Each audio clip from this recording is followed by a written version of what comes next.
Today I want to speak about the person, the third person of the triune God.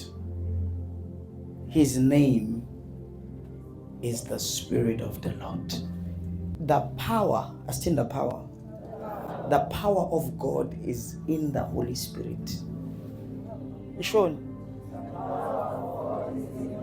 The life of God, the very life of God, is in the person of the Holy Spirit.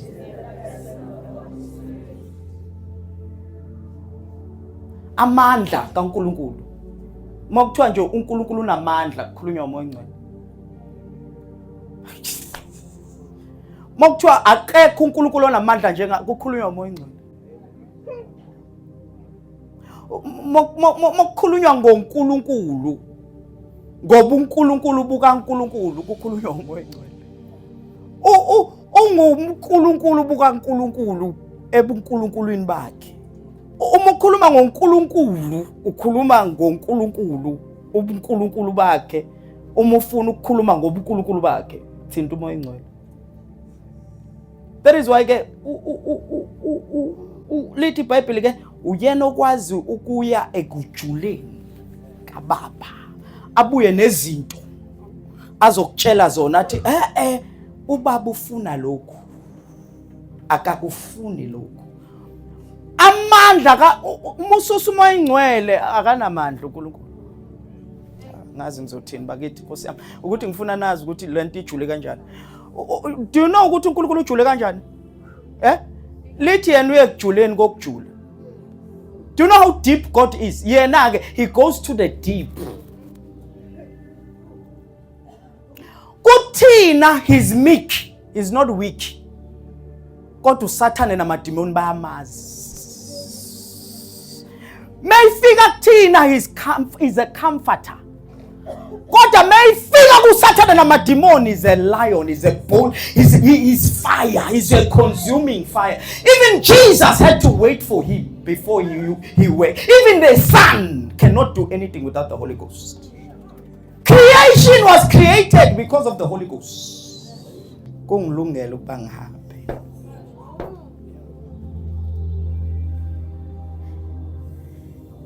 Uyeshiwe naye. Asimazi.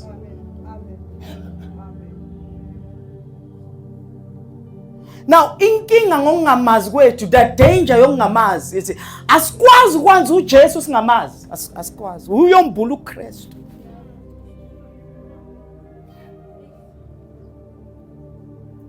Listen.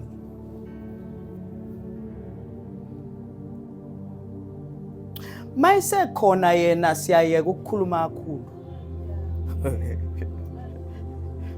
Sengisho mayikhona yena, mesihlangene khona. Siyayeka ukumkhulumela uJesu.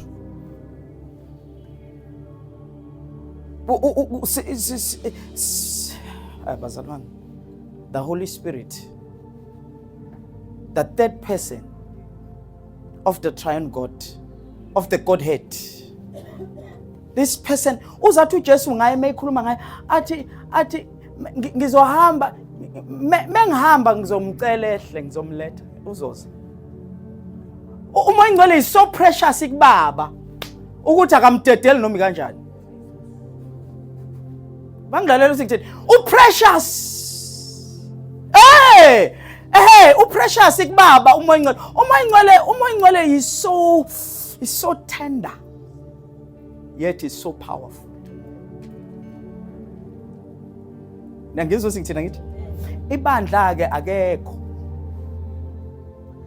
Kanti ibandla lakhiwa uye. Uyo wenza ibandla libe ibandla. Uyo owenza submit kwinkosi. Uyo owenza abe uAlpha and Omega uJesu. Uyo yenza izwi lakhe lokugcina kube lokugcina singabe sisakhuluma mase kukhulume yena uJesu. Umuntu owenza lokho umoya ongcwele. Kodwa sazani naye. Kumhlungu ukwazi umuntu kodwa ungazani naye. Kuba khona izinto okuthiwa khona labo batshela ngomuntu mengithi nje mina ngiyamazi uRamaphosa kuzothiwa ngempela lithi ngiphume eUnion Building ngazi ngitshela yonke into ukuthi uhlala lapha nana kuthiwa wow mase kuthiwa awumfonele. So kuyacaca ke lapho ukuthi kahle angimazi. Asazani. Mokwenzekile ngayithola inamba yakhe mengithi ngiyamfonela athi ngikhuluma noba ngoba akanayo inamba yami nephimba bathi ngikhahlele la akalazi. Mengase ngifonela unkosikazi ngenamba yasemsebenzini noma u03199 athi uhalo wakhe already ya baby siyazana. Bangilalela? Manje uma ingcwele ufana nekhubalo kuthina. Angazi ngizothini.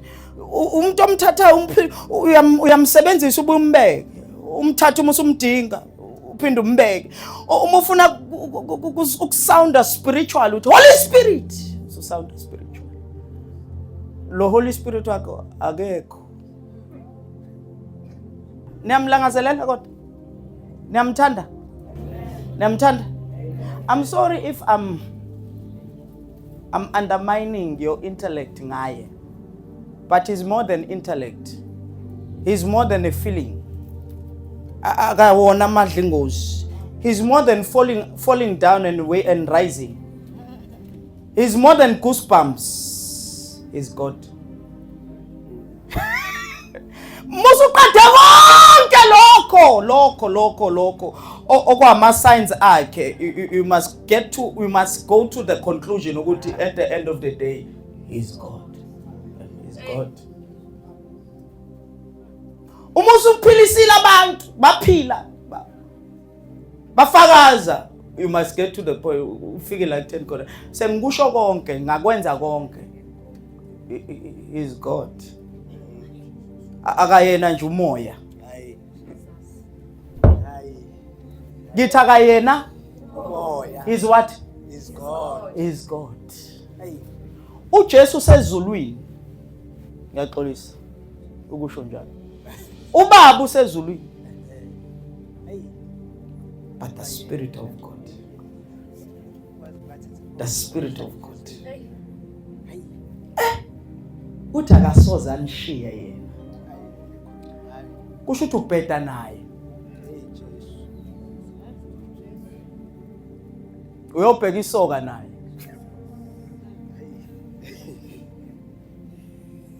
Nithi ngisho uthi uma ubheda nje ula ngaphakathi uyaxaka kwenze njani mangiswaphi kanti ngikuphi la ngoba ngazi ukuthi ithempeli mina ngihlala emathempelini angihlala emntwini abangizwa manje uthi ngithini akahlali kumuntu uhlala ethempelini mase kukhona yena uyayeka ukuba uwe uba ithempeli manje ke ethempelini ke kunezinto ezenziwayo nezinto ezingenziwe ethempelini yebo into enziwa nje ethempelini number 1 kuyathandazwa lelinye ilanga uMaria wavakasha leli tempeli la Maria lavakashela lelinye itempeli la Maria kwenzeka izinto ezenzeka ethempelini kwazwakala umntwana egxuma ugxonyiswe itempeli kwazwakala egxuma kwase uLithu Elizabeth wagcwala umoya ongcwele phakathi ethempelini wazwakala ethi what do I owe the pleasure ukuthi umama wenkosi yami kanti lo moya ongcwele kwakwenze njani mhlambe lengane engasakhahleli nje seworried naye kwavele kwafika igenerator yathi igenerator yathi hello kwaqhuma umntwana khona abafuneke babhabhadiswe namhlanje abanye babhabhadisiwe abanye basindisiwe kodwa bakaze babhabhadiswe ngamandla kaMoya Ongcwele anenza ngathi lamandla awenza ngathi awuphili kahle ekhanda. I'm sorry ngathi konke eshodayo kodwa umuntu wakamoya methi yakulalela athi awuphelele lo wena nje ukuthi umbuka kwenye dimension ula wena ula funda incwadi yokuqala ngayiloba Theophilo ngakho konke uJesu aqala ukukwenza nokukufundisa. Yes. Verse 2 kwaze kwaba lusuku ekhushulwa ngalo esebayalile ngoMoya oNgcwele abapostoli ayebakhethile. Verse 3. Waziveza kubo ephilile emva kokuhlupheka kwakhe ngobufakazi obuningi. Wabonwa yibo izinsuku ezingama40 ekhuluma ngezombuso kaNkulunkulu. Jesus. Verse 4. Kwathi ehlangene nabo wabayala ngokuthi ningamuki eJerusalema. Kodwa nihlalele isithembiso sikayise enasizwa ngami. Verse 5. Ngokuba uJohane wayebhaphathiza ngamanzi. Kepha nina niza kubhaphathizwa ngoMoya oNgcwele kungakadluli izinsuku eziningi. Verse 6. Khona laba ababebuthene bambuza bathi Nkosi, usawubuyisela umbuso kuIsrael ngalesi sikhathi na? Yeah. Verse 7. Wathi kubo akusikho kwenu ukwazi isikhathi noma imizuzu uBaba akumisele ngamandla akhe. Verse number 8. Kodwa nizakamkeliswa amandla uMoya oNgcwele esefikile phezukwenu. Nibe ngofakazi bami eJerusalema naseJudiya lonke naseSamaria kuze kube sekugcineni komhlaba. I thought Jesus was enough. I thought umusu ufike kuJesu usufike khona. But I'm surprised when I read the scripture, mfundisi uMbhele. uJesu uthi I'm not enough. Lindani. Ningaqale nihambe. Kade benoJesu for 3.5 years. uJesu ningaqale nisuke eJerusalem. Khona la ngifuna ukunithuma khona. Manje le message eniphethe anizukwazi ukuhamba nayo nifike up to the uttermost part of the world. Ngoba manje ifanele iqala eJerusalem. Ize eJudiya. Ize Samaria masigcwala umhlaba wonke. Manje meninganawa upetrol enough. Nizogijima nezigubhu. I hope you know ukuthi when we talk about the Holy Spirit, we are not talking about abantu izoni nabantu abangazoni izoni, because if you read the book of Matthew chapter number 25, the Bible talks about the parable of 10 virgins. Now the Bible says they were all holy kahle, babengcwele bonke, but 5 was foolish. Why? They didn't have a fellowship with the Holy Spirit. Yebo izwi lalikhona because ibani zimele izwi, but the oil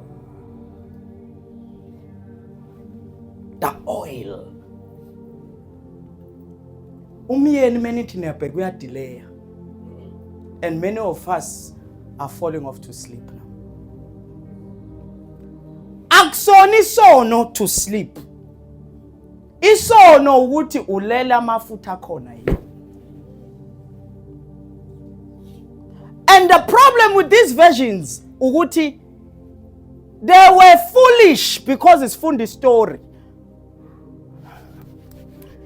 Ingoba sesiyayazi i-outcome, ingakho lithi Bible they were foolish, but bonke babe intombi, bonke bazela, bonke balala. So foolish babo asibonanga besazela besalala emntombini babo, sibona masekuthiwa nangumyeni. Now foolish bakho ngenze ukuthi la awubazi ubufoolish bakho, uzobona uma usuphuma emzimbeni ukuthi kanti bungasindisiwe. But nonke la nabazalwane, nonke la nizwizwi, nonke la niyakhala, nonke la neBhayibheli, nonke la nithanda uJesu kuhle, but let's wait until uphume emzimbeni, because we will know uma usuphuma emzimbeni ukuthi uyazana yini naye noma cha.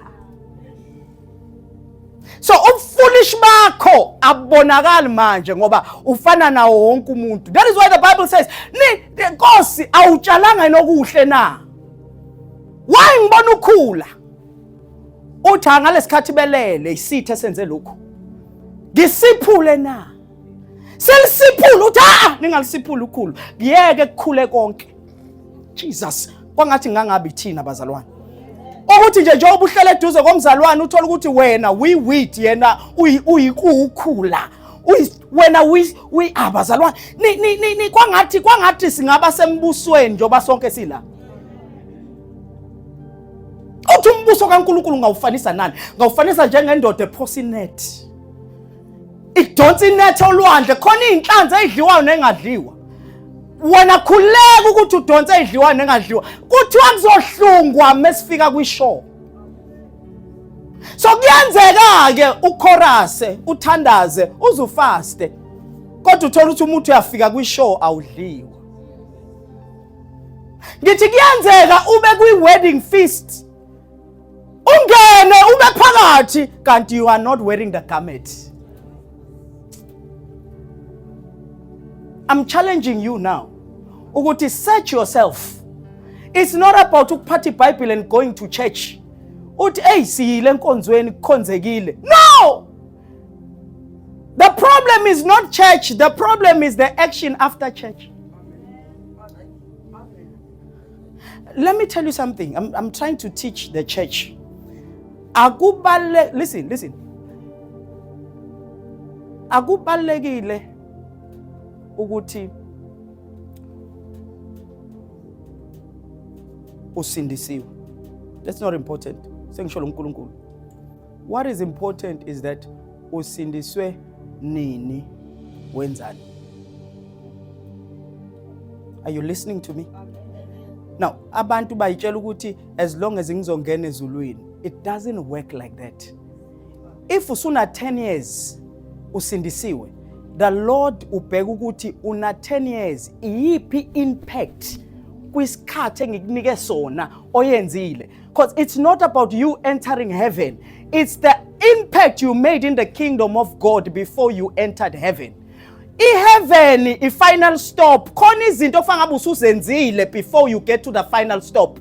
I-destination, fanele kube khona abantu basizile, fanele kube khona i-kingdom i-advancile ngenxakho ngoba usheshe walithola ivangeli ukuba kuya ngesikhathi nasindiswa ngabe niyafundisa. So ufuna 10 years uyazi inkosi i-impact. So kufanele assess ukuthi usindisiwe, assess i-impact.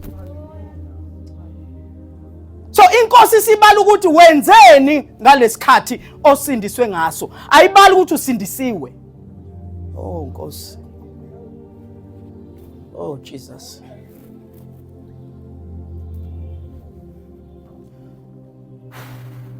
The Holy Spirit. I don't know.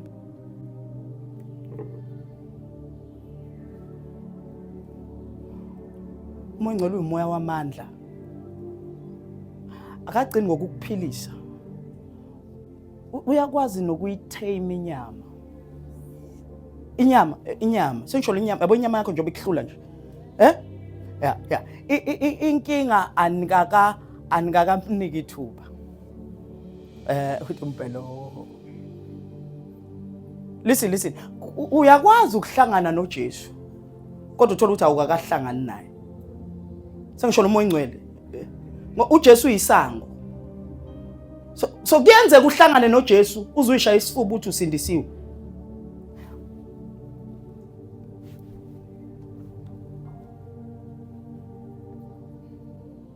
Umzalwane osindiswe ngempela, there are two things that happens to them.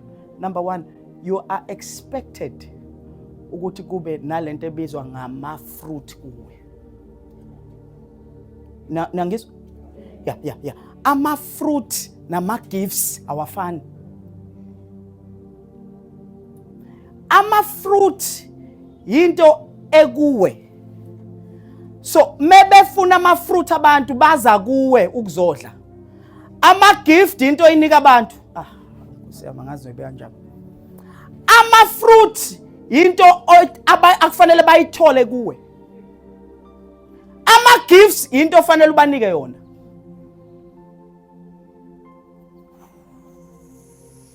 Now umuntu that is responsible bangilalela uthi ngithini. Yeah because ama fruit for example nje uthando ne ifruit lela ngithi yeah so ngamamazwi it's when people come to you kufanele lenge kulesihlahla esihuwa lelo fruit egama lalo luuthando. Now if we study your life and we study your hatred and we study your unforgiveness, ama fruit now lawo kodwa awasponsorishwa ngomoya ngcwele iflesh. Now usathane ke listen ningilalele manje, usathane akanankinga nongamkhonzi kwakho. In fact akafuni ukuthi umkhonze. In fact laba bamkhonzayo ubabona ukuthi bayiwula ngempela, uyazi ukuthi usedume kabi and akekho umuntu ozomkhonza. But what the devil wants is for you to worship yourself. No, not him. Akafuna ukhonze yena, ufuna uyikhonze wena. Uyikhonza kanjani wena? Once wangathandaza uyayikhonza, because you are saying I can take care of myself. Into yokuqala nje edala ukuthi echaza ukuthi wena udependele kuwe ungathandazi, prayerlessness. Because prayer, it means dependence. Ningilalela ukuthi ngithina ngithi now wena ukuthanda ukuthandaza kodwa kune voice ethi kuwe hamba uthandaza, uthi wena ngisabuka iNetflix, ngisa enjoya le episode, ngizohamba mase ngiqedile i-45 minutes uhlula u3 chapters ka Matthew. Ibandla must come back to the listen bazalwane, if umoya ngcwele ngekho ebandleni kuzongena yonke into. Ngithi umoya ngcwele mengekho ebandleni yonke into izobambela yena, and it will never be enough because uye owugcwala kukaNkulunkulu ebandleni. Sizothenga abantu sithi abazofakaza because akekho wenza abantu bafakaze.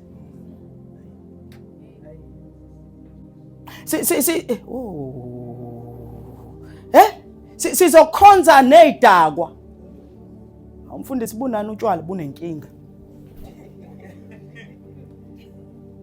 Because the Bible says do not be drunk with wine, but be filled. Nangis kusho ukuthi lezi zinto ziya intoxicator. Kuya ngabe uthi ufuna ukudakwa yini? Iwayini liyadakana. Kodwa nomoya ngcwele uyadakana.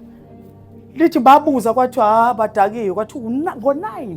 Because kusho ukuthi konke ababeyenze eyikhombisa ukuthi konke bangene. Abazalwane bamanje abangenwa. Ngoba singenwe sinamahloni. Unamahloni awukwazi ukutshela icolleague ngoJesu. Even emsebenzini uyamfihla. Even kwabangani bakho uyamfihla. Ngoba manje wenzela ukuthi uma usenza amanyala bangasho ukuthi wena usindisiwe yini. Sase sikubona nawe usuthi ningilalele bazalwane, asingenwe tshela makhelwane asingenwe. Yebazalwane inamandla into engena ngaphakathi.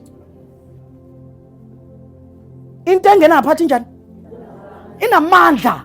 Into engena ngaphakathi iyakushintsha identity yakho. Ningilalela ukuthi ngithini?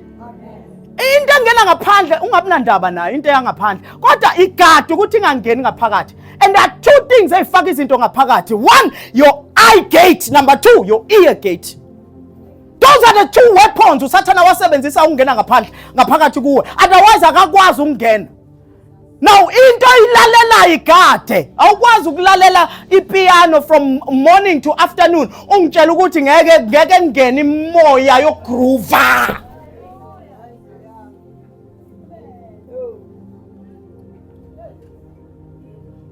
Akashintsha ama desire.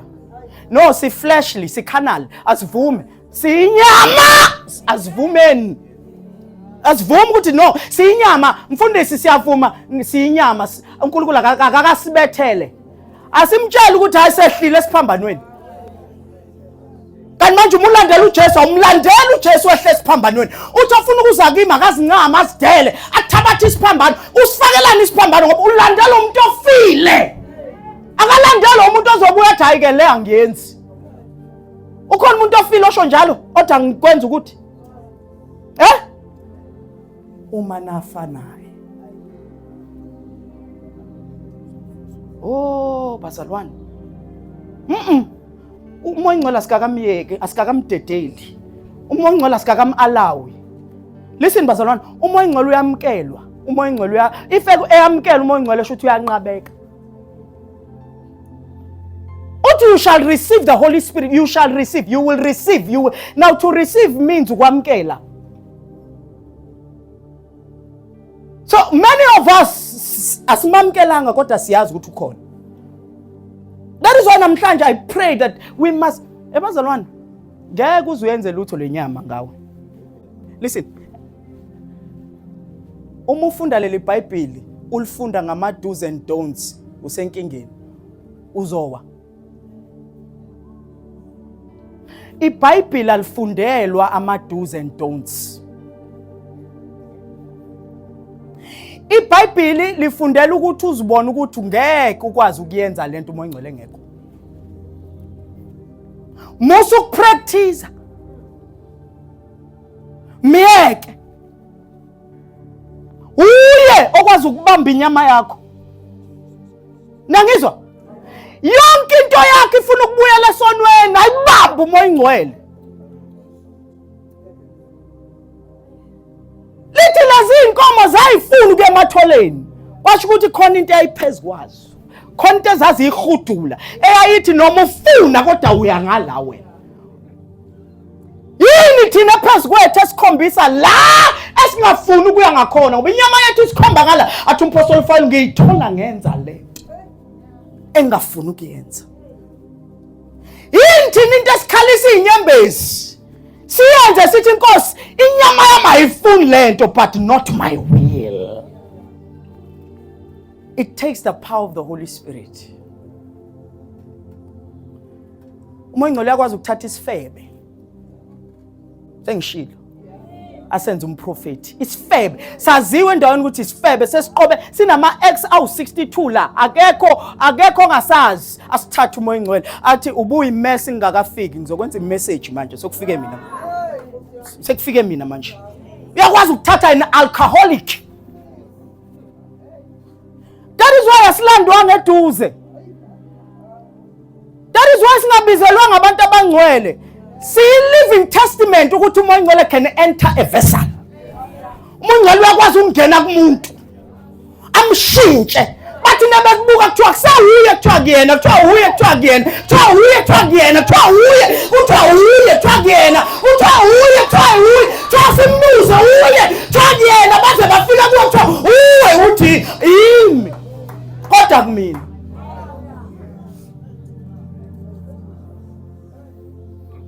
Umoya ngcwele uyakwazi ukuthi kudekiwe uthi ngeke ngingcolise ngesidlo senkosi.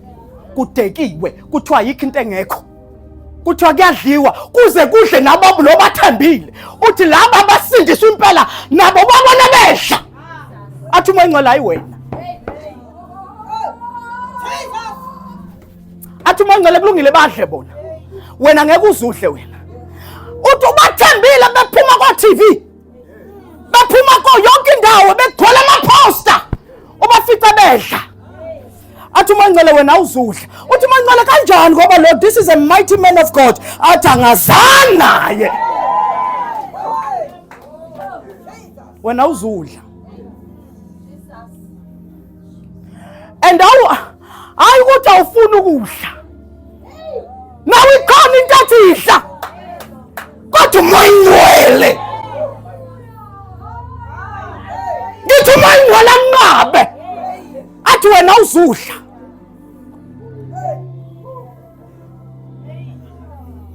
Umoya ngcwele onjani lo sikhulumisa ngelwimi mase siyabheda.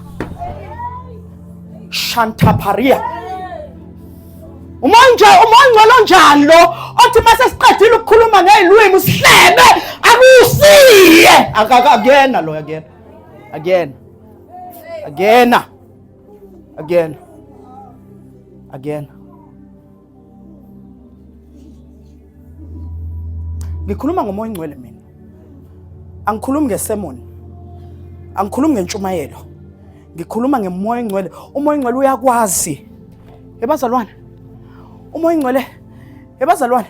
Umoya ongcwele uyakwazi ukuthatha lencwadi. Ayifake ngaphakathi. Masiba iweapon. Masiba ihawu. Masiba inkemba. Athi uDavide umuntu omusha uyigcina kanjani? Kukhona isystem yokuyigcina umuntu omusha. Ngithi ikhona isystem available yokuyigcina athi ngilifihlile. Niza kwamkeliswa amandla. Manje mesicabanga leli verse sicabanga ukuthi uzamkeliswa amandla okuphilisa abantu abagulayo. Ayiqala lapho, iqala ngawe. Amandla kaMoya Ongcwele wabona ngaphandle foqa wabone kuwena. Uthi mina bengisidakwa. Mina bengingakwazi ukuhlala ngena indoda. Mina ubale uthi mina bengimubi ngalendlela. Uthi umpostoli Paul uthi mina I've persecuted the church. Uthi impahla za Stephen zayihlala eduze kwami. I approved kulabo ababebulala uStephen. Athi ngamsendleleni eDamascus. Uthi ngashawa umbani.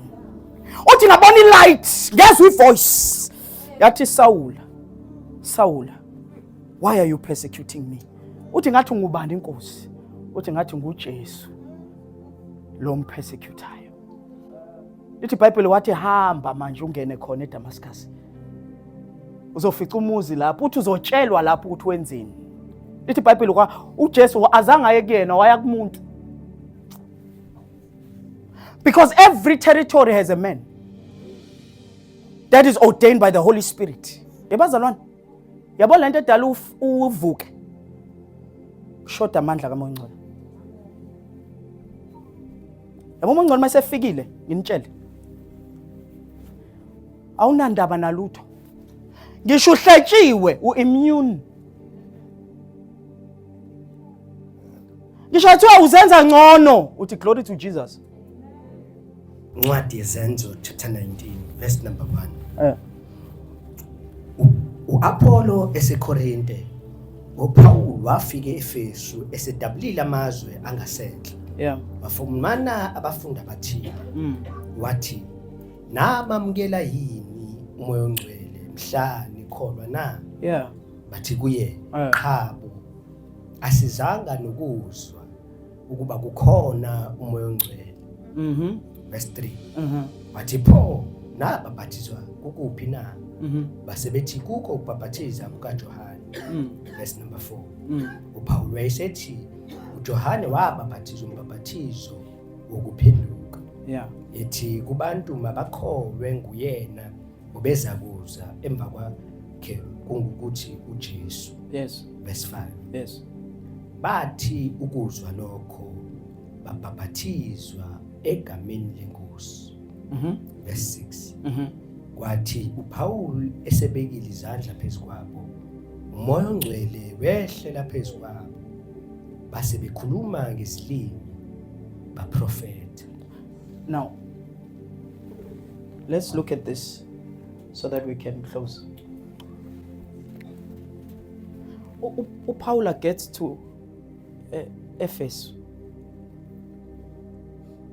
Ubona laba zalwane. Kusho ukuthi khonta eyibona kubo ukuthi abazalwane bona kodwa baphelele. Khonta eshodayo kubo.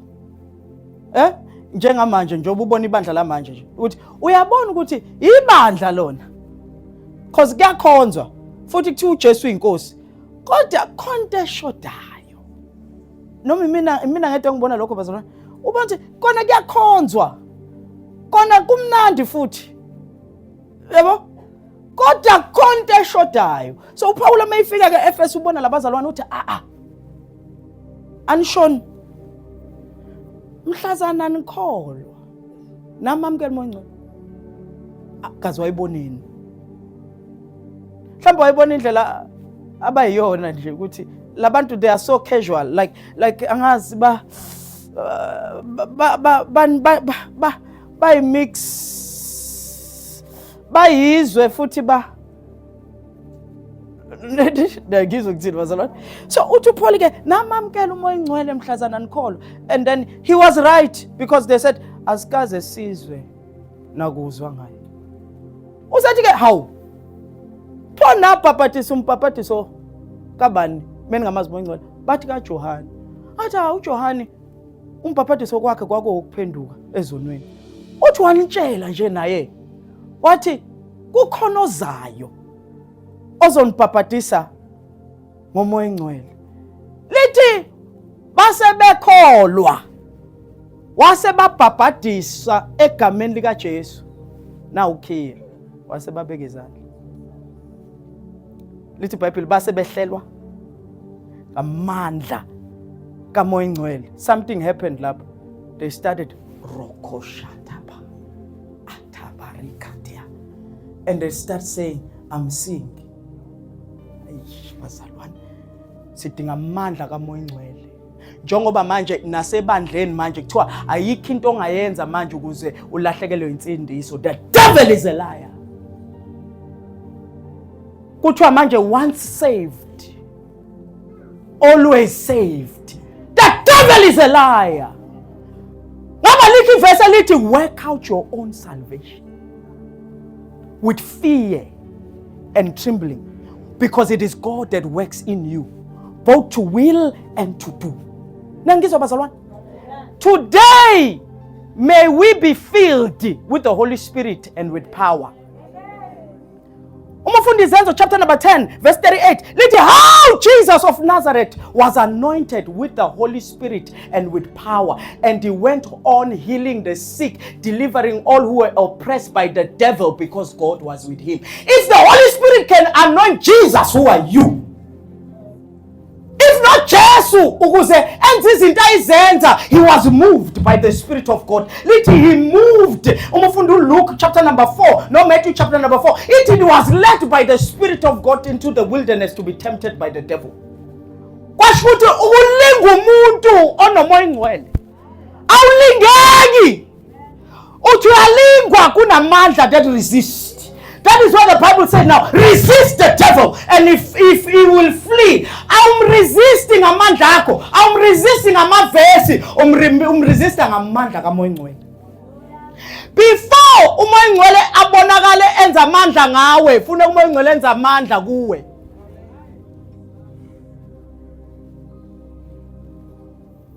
Lithi iBhayibheli impela sengizothandaza. Lithi khona indoda ekuthiwa uSamson. Le ndoda ayingayiphethe kahle, kodwa ayinamagoda. Le ndoda le isifazane kwakuyi weakness yakhe isifazane. uNkulunkulu wenza ngamasibomu, wamxabanisa namaFilisti, wamenza wathanda uNkulunkulu. Lithi iBhayibheli mayisahlile umoya engcwele kuSamson, wayithola ama-city gates, amasango, kodwa nebembuka ungangochili. Woza chili. Nebembuka uSamson. There's nothing to write home about ekhuluma ngestrength. Ayikho into ethi unamandla lo muntu. Iyo phela into eyayenza uDelilah athi amandla akhe kuphi. Ngoba ngithi ngibuka idlakela akho lutho. Kodwa mangithi ngiyabuka imisebenzi oyenzayo inamandla, awungitshele kahle amandla akhamba akuphi. Wathi uqamba manga kwasho ukuthi amandla sakhona. uDelilah wathi wena ungithandi ngoba uDelilah awungithandi.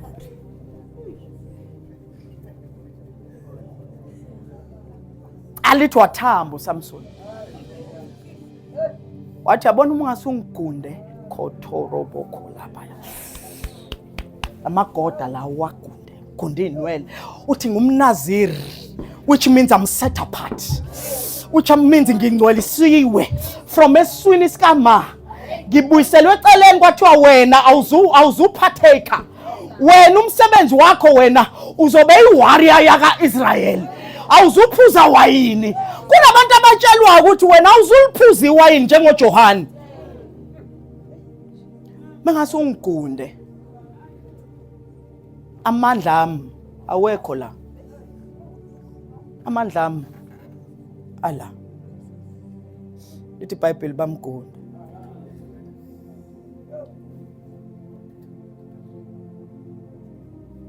Waqala waba umuntu. Ngoba umoya ongcwele mayisesukile. Umoya ongcwele egadini esesukile. Waqala uNkulunkulu wathi Adam ukuphi? Waqala uAdam wacasha ngoba he was naked. Kune nakedness ebakhona. Yabo manje ngoba ukakasenza isono, awuboni ukuthi ugcwele. Awenza isono uzoyibona ukuthi ubugcwele kangakanani. Awuboni manje uyitshela ukuthi manje unormal. Mhlazana wadla isono uzobona ukuthi ngase empty kangaka manje. Lithi iBhayibheli ke wayengazi ukuthi umoya kaNkulunkulu ususukile kuye. Umthandazo wami ukuthi Nkosi kwangathi umoya wakho ngangasuka kithi. Ebazalwane njengoba niwanvuka sizophela isikhathi. Njoba wazi nokuthi ngizofasta ngibuyele sophela isikhathi. Njengoba usiplanela isono udecide ukuthi ngizophuma la ngeke ngibuye endlini sizophela isikhathi. Uyothi usufuna ukubuya kanti sekugundiwe. Umoya kaNkulunkulu ususukile. Lithi wathuthi Samson nawo amaFilisti aphezulu kwakho. Wathuthu.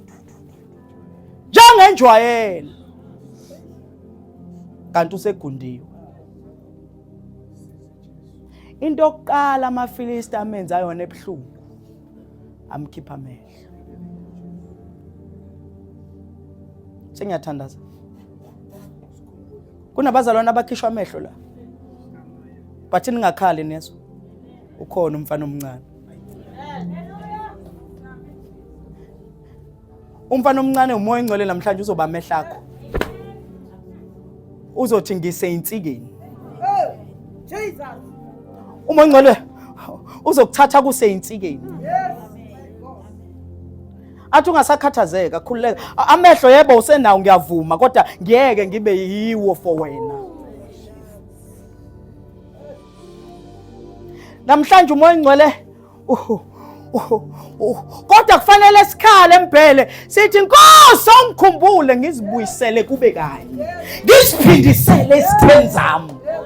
Kufanele sikhale. Uyingozi umzalwane othalimele kodwa angakhali. Uyingozi umzalwane othalimele angaqinisele. Uyingozi umzalwane othaqwila afuna ukuzisindisa. Khala.